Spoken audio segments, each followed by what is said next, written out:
Hello again. I want to talk today about the idea of affirmative action, which is becoming increasingly popular in university admissions both in Britain and the United States.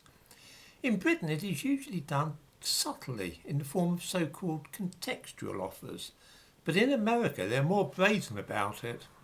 Using quotas to restrict the entry of some ethnic groups to universities was at one time popular in the United States.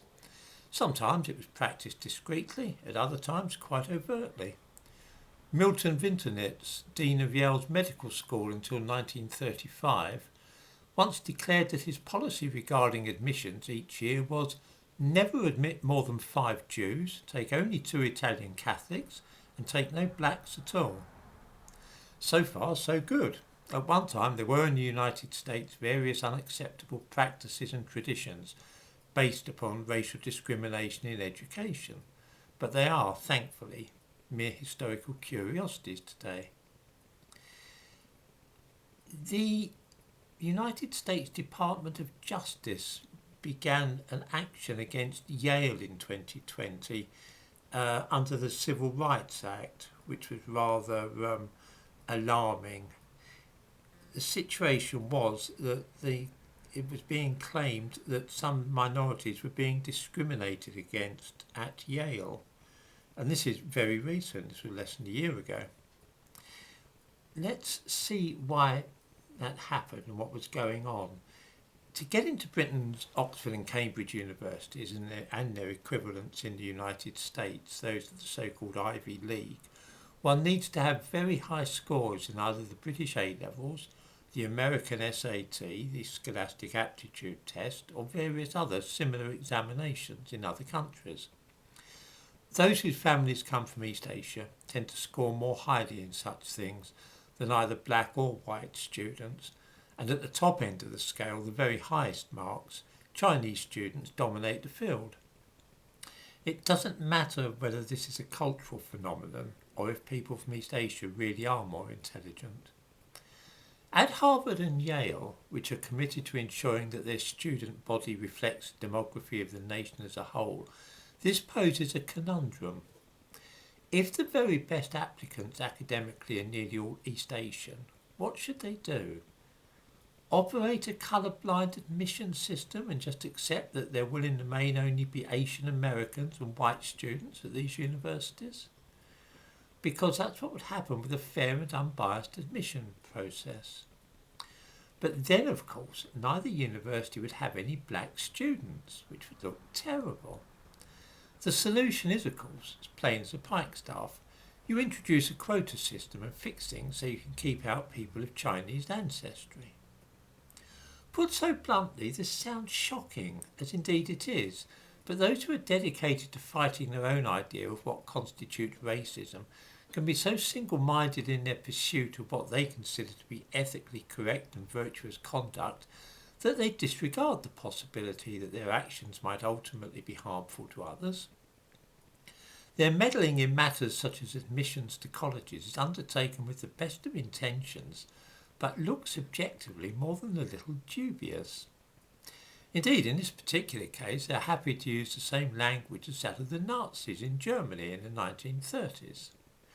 If that sounds like a gross exaggeration, let's see what a leading scholar on racial equity, Sean R Harper, had to say when the United States Department of Justice was pursuing Harvard for doing the same thing that Yale was later accused of, that is to say, fixing quotas for the admissions of racial minorities.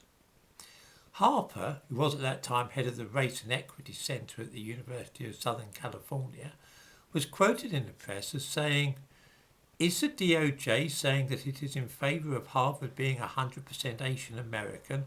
Because if we're looking just at GPAs and test scores, it could very well be that those with the absolute higher scores would all be Asian Americans."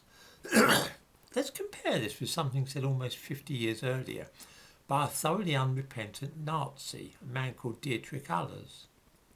Allers was a lawyer who played a major part in Nazi Germany's euthanasia program, which saw more than 70,000 mentally ill and disabled people murdered in gas chambers. He spent years in prison after the end of the Second World War for his complicity in these crimes. In 1971, Gita Serini, who was writing a book about the death camp at Treblinka in German-occupied Poland, interviewed Dietrich Allers. Talking of the situation in Germany in the early 1930s, before Hitler came to power, Allers said, "I remember when I said I wanted to study law, somebody in my family took me to the Ministry of Justice in Berlin. We walked along a corridor and he told me to read the names on the office doors we passed. Almost all of them were Jews." On the one hand, we have a man who worries that there might be too many Asian Americans at Harvard, and on the other, somebody who thought that there were too many Jews in a government department. Both anxieties are the same, and both founded on a similar mentality. There is in both cases an assumption that once the matter has been described, hearers will immediately see the nature of the problem. This is taken for granted when such statements are made. How could anybody not find the idea of a corridor full of Jewish names on its doors and affronts to be rectified?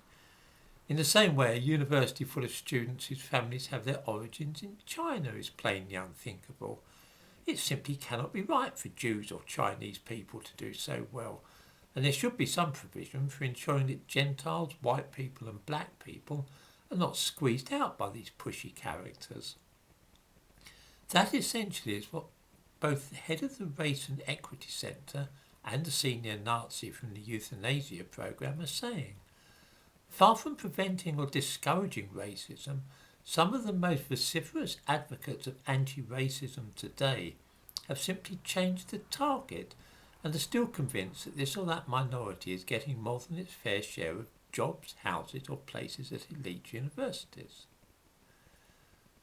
Before seeing how Harvard and Yale stop Asian Americans from overrunning their universities, let's just check that it is certain that these institutions are indeed operating a quota system. In 2020, 14.8% of the students admitted to Harvard were African American.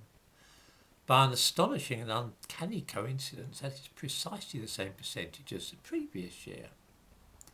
In 2020, the percentage of Hispanic students admitted was 12.7%. The percentage of Hispanic students admitted was 12.4% the previous year. And so it goes on. This is, of course, how a quota system works. Asian Americans, by the way, are capped at 25% in Harvard.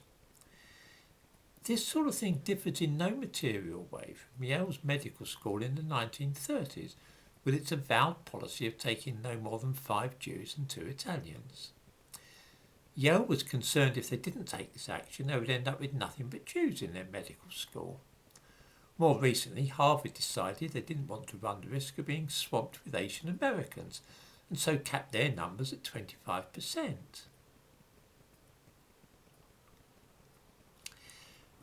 If any more than 25% are applying, then no matter how well qualified they might be, or whatever their previous experience, you'll reject them.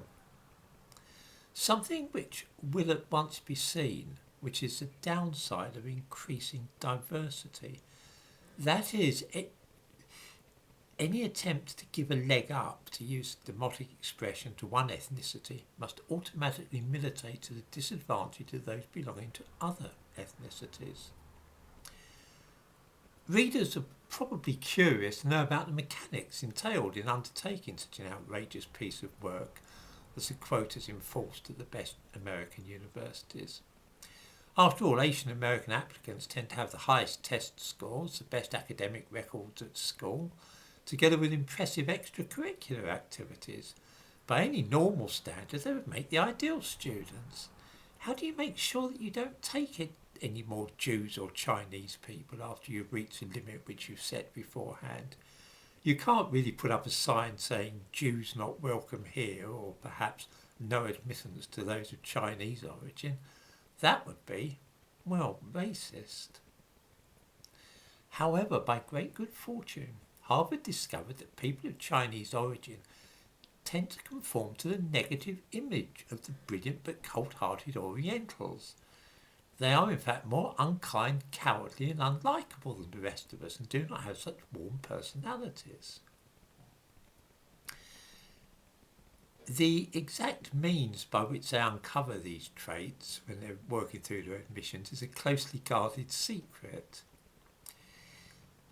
I want to read now from the New York Times, which reported in the summer of 2018 on how Harvard are working this racket.